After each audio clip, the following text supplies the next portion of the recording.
Halo teman-teman. Di sini kita akan memberikan tutorial cara membuat RPP. Nah, di sini kita klik dulu ya. Edit dulu untuk nama-nama kelompoknya. Nah, yang pertama ada Afif, kemudian ada Ali.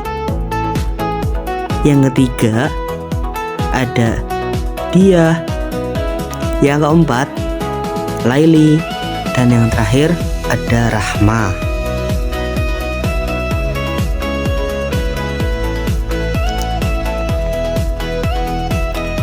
Untuk RPP kali ini kita bertemakan tentang Toharoh. Nanti terkait jenis-jenisnya, kemudian macam-macamnya akan kita bahas satu persatu.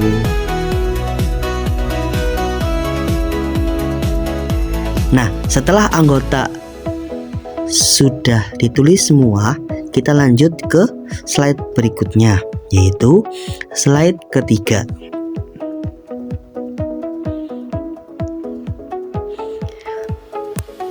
Yaitu tentang pengertian Toharoh.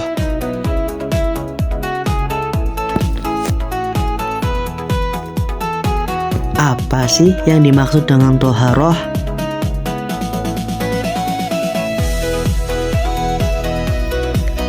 Di slide ini nanti kita akan bahas tentang pengertian Toharoh.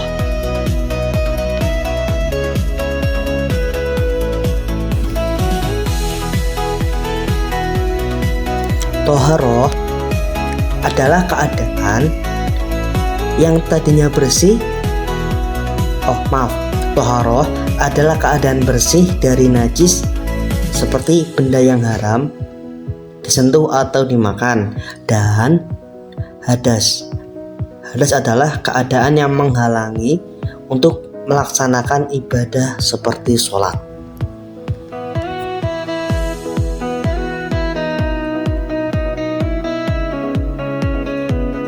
Itu tadi adalah pengertian Toharoh. Kemudian kita lanjut slide berikutnya, yaitu tentang tujuan Toharoh.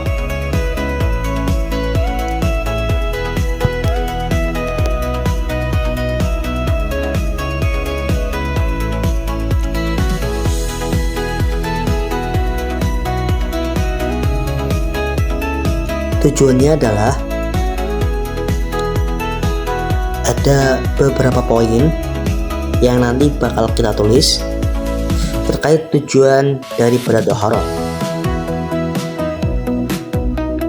Yang pertama adalah 1. Agama, menyiapkan diri untuk melaksanakan ibadah yang sah.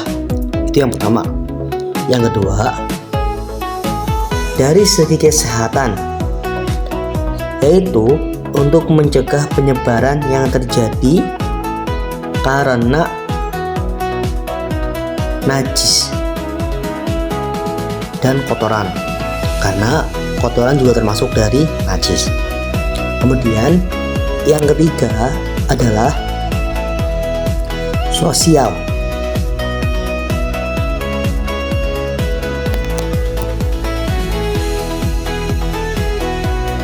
menciptakan suasana yang nyaman dan juga bersih.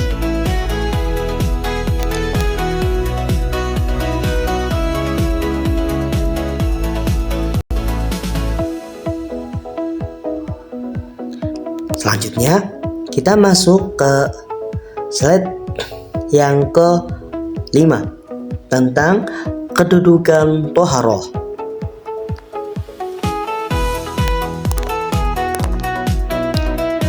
Baik, kedudukan Toharoh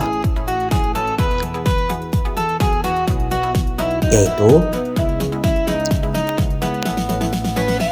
merupakan syarat mutlak untuk melaksanakan ibadah-ibadah mahdhah berupa sholat, haji, puasa. Sholat di sini yang tertulis ada sholat, haji, umroh, kemudian ada membaca Al-Quran. Itu adalah contoh-contoh dari ibadah mahdhah. Tanpa toharoh, ibadah-ibadah yang kita lakukan menjadi tidak sah atau tidak diterima oleh Allah Subhanahu wa Ta'ala. Nah, selanjutnya kita masuk ke slide yang ke-6, teman-teman. Tentang apa ini? Yaitu tentang macam-macam najis.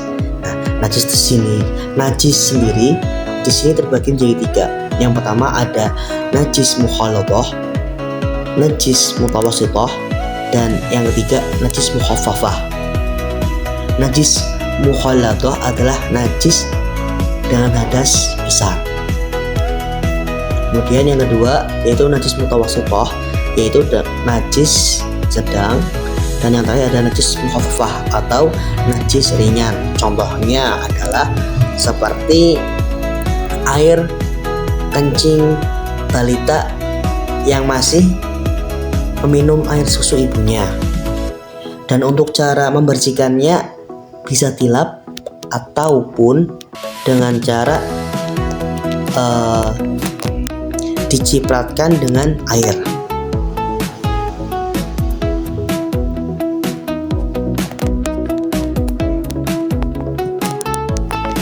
Seperti itu, teman-teman, untuk najis mukhaffafah atau najis berskala ringan.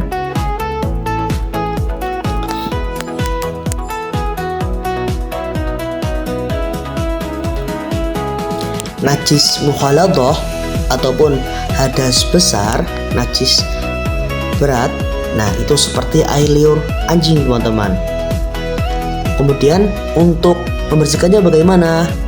Menggunakan air sebanyak 7 kali, dan nanti di basuhan yang terakhir menggunakan debu ataupun tanah. Seperti itu, teman-teman.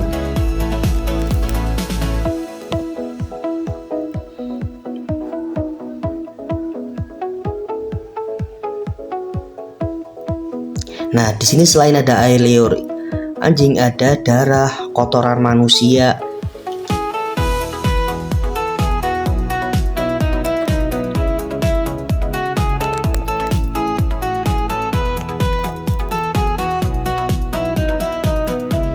Yang kedua tadi adalah najis mutawassithah atau najis sedang.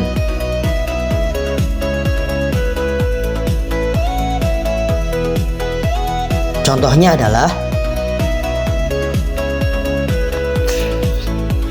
ada banyak contohnya.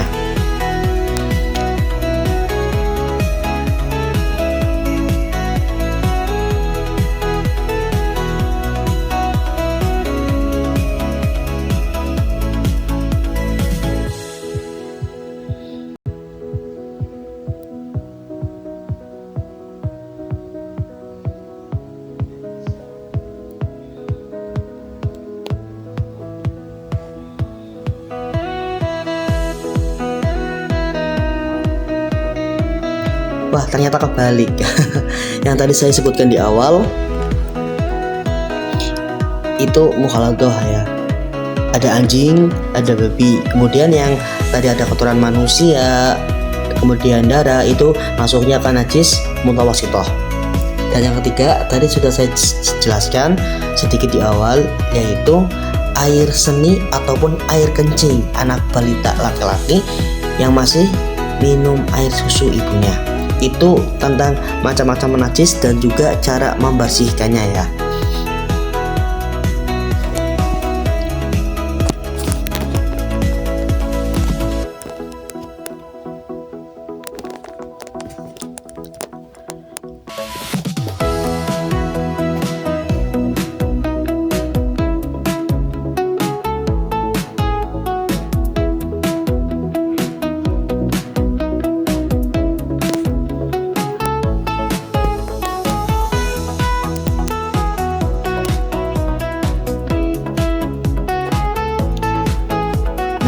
Ini sedang ditulis, sedang kita ketik najis mukhaffafah atau najis ringan.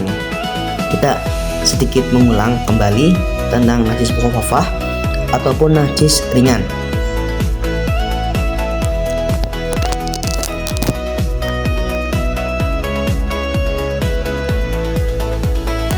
Yang tadi sudah saya contohkan seperti air seni ataupun air kencing.